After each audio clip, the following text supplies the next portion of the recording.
Hello again, this is Mike with Toy Train Tips and Tricks, and today we are taking a look at Lionel's tri-level auto racks, the production both during the MPC era and also the LTI, Lionel Trains Incorporated era that came after MPC. So here on the screen, our first, here we have a C&O number 9126. This is an MPC. This was produced, first cataloged in 1973. It is one of the earlier tri-level auto racks. The first ones actually were uncatalogued in 1972. There was the number 9123, which is very similar to this C&O. Actually, it's a flip in that it is blue or black with yellow markings, the number 9123.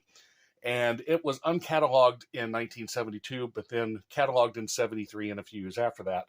And also uncatalogued in 72 was a special version of this made for the Train Collectors Association in Dearborn, Michigan, Michigan Auto Racks. Okay, so starting in 1973, these were cataloged all the way up through 1980, and then they disappeared.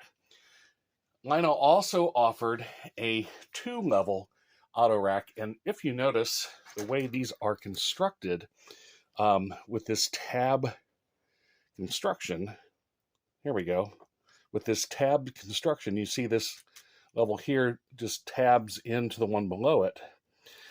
So really the only difference between a two-level rack and a three-level rack is that it has an additional rack just tabbed into the next level. So theoretically, if you wanted to buy multiple cars, you could make, a 4, 5, 6, 7, however many level auto rack. Probably wouldn't run very well. Or if you wanted to take two bi-level auto racks and make a tri-level, you could just pop the top off of one of them and combine them. So the bi-level auto rack during the MPC years of 1970 through 86 was not as common as the tri-level. But that changed in the LTI era. As a matter of fact, the last tri-level auto rack of the MPC era was a Pennsylvania, cataloged in 1980, and then they disappeared. And there were no more tri-level racks during the MPC era. And they did not return until after Lionel Trains Incorporated, the new corporate entity, and this car, which was cataloged in 1989. Also notice we've now gone to 5-digit numbers, 16208. And so this came out in 1989, and then the tri-level racks disappeared. I can find no record of any other tri-level auto racks being cataloged by Lionel after 1989, after this car. So if anyone has any evidence to the contrary of that, please put that in the comments. I'd like to know if there was later production. But there were a couple of things that were different about this car compared to the early ones. First of all, it in its original box, it came with 6 cars. Why 6 instead of 9? Don't know. And no, these were not the cars that came with it. I bought this at a show this past weekend. It came without the box, without the original cars. But to accommodate those die-cast cars, the deck was changed to include these little wheel chocks. You see that is not on. Boy, that's really bright on the yellow, isn't it? The wheel chocks are not on the deck of the original version. It's just a straight deck. So that is a change. So they changed the tooling and then dropped the car. Now the bi-level has been cataloged numerous times, both in the LTI era and the modern era into the 2000s. There have been lots of examples of the bi-level. Perhaps because the bi-level, because it has a lower center of gravity, it tracks better. Perhaps, or maybe it's just because it's a cheaper car. So a couple of other things of note. First of all, these pieces on the end almost always are missing unless you have a car that is new in the box. These things come off very, very easily. And they really don't serve any function. I don't know if they're meant to be a block to keep cars autos from rolling off the top, or whether it's supposed to represent some sort of a ramp between cars. But in any case, these things fall off very easily, and you see all of them are gone from this one. There was also a slight change underneath. Besides the printing mark, and again, this bright yellow, I don't know how well it's going to show up on camera. But here we have part number over here, 9123-6, and Mount Clemens, Michigan, USA. But notice how the couplers are mounted. Because this is such a long car, in order for this car to negotiate 027 curves, the coupler, the truck mount, instead of being here in the middle, is off to the end, and it's using a plastic rivet on this model. Whereas for the LTI version, let's flip it over so that you can read the same thing. Now we see Lionel Trains Incorporated, Mount Clemens, Michigan, and the zip code. Still part number 9123-6. And notice how the trucks are mounted. We're still in the same place, but now we have a rivet instead of the plastic rivet. And also we've upgraded the couplers with the thumbtack style, so these work with a magnetic uncoupler. Another notable difference between the two cars is if you look at the LTI version, right up here, behind or in front of the truck, we have this semicircular projection here that is missing from the original MPC version. Likely that is an attempt to eliminate some of the lateral play in the truck and to make the car a little bit more track-worthy. So as far as prototype, the RTTX reporting marks for trailer train is a real reporting mark and is a real reporting mark. Won't see this piece is trying to fall off it right now. Pop it back on there. It is a real reporting mark for autoracks for 85-foot and 89-foot starting in 1963. Clearly, this is not a model of an 85 or 89-foot car. As a matter of fact, in the graphics here, someone at Lionel did us the favor of saying length 60 feet 0. So, as far as I know, there were no 60-foot autoracks. They were either 85 or 89. But so Lionel is saying this is supposed to be a model of a 60-foot car. If you actually measure it out in 1/48, it is not 60 feet. It is 52 feet in length, not counting the couplers.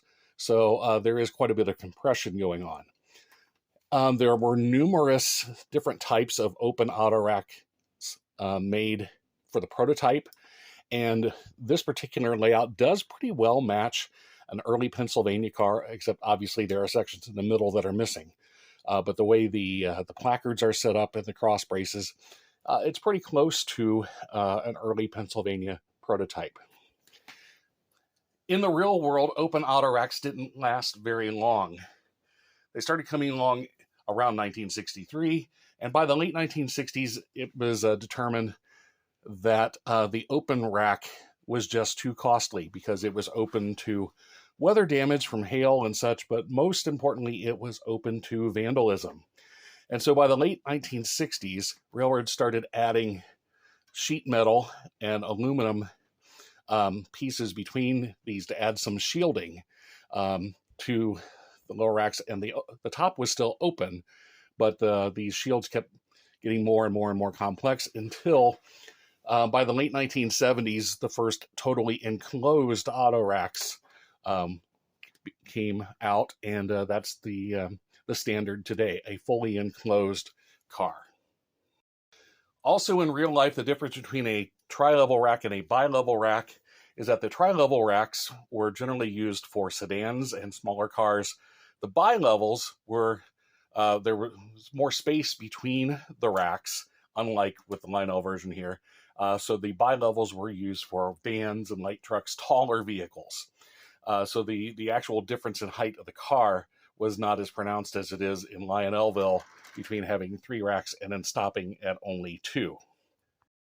So like I said, this Pennsylvania car actually came with 6 die-cast vehicles.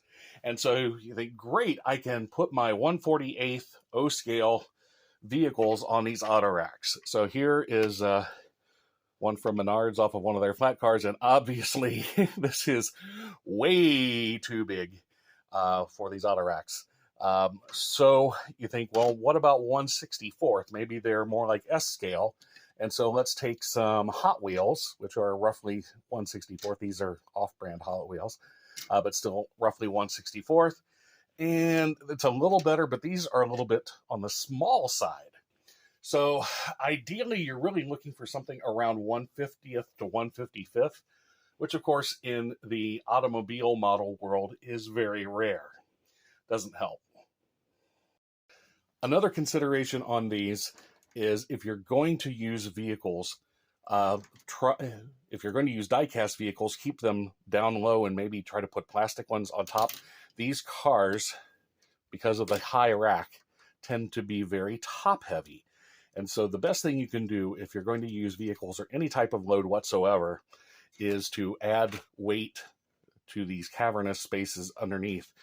Get the center of gravity of the car as low as you possibly can, and that will help out so that the car does not tip over in curves, particularly 027 curves, which these do just fine on as long as they're empty or weighted properly and they are going in a forward direction. Why do I say forward?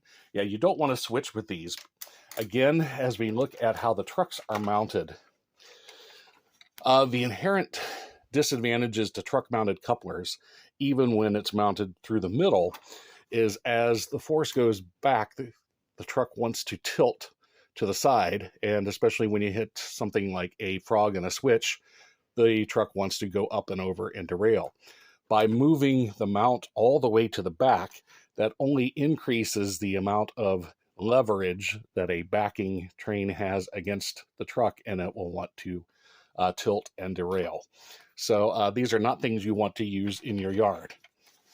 But as long as you keep them towards the back of the train, where their lightweight is not a problem, and try to keep loads off of the top of them,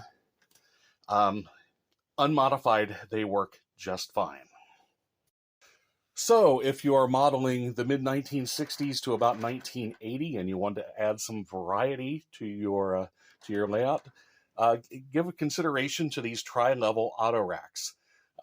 New in box, they run as high as around $60 in immaculate condition, but you can find them at shows out of the box with a few parts missing, in the $25 to $30 range.